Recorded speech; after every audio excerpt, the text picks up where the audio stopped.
quick demo of the Rio Trout Max shooting head and Rio Slickshooter running line.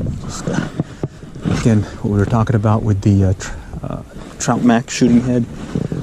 Here, we'll just go do a quick demo real quick of why we like this thing. Okay, so here's all this line.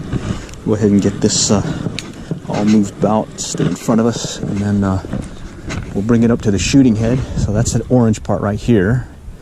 And well, the darker orange, the lighter orange is the running line. And what we do is we'll take up line, shoot it back, and then go all the way out.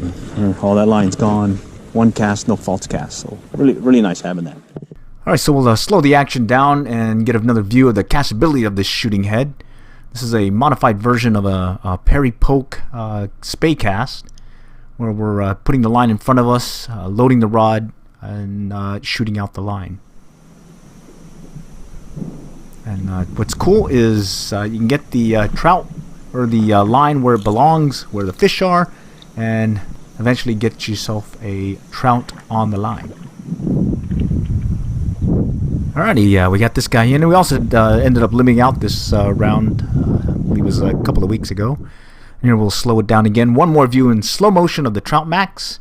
This is where we'll put the line in front of us in that sort of variant of a Perry Poke, and then we'll just bring the line back and shoot it out. No false cast, and the line's pretty much going to the other side of the bank there. And that's where the trout were lurking this round. Alright, till next time, we'll catch you all in. Good luck and good fishing.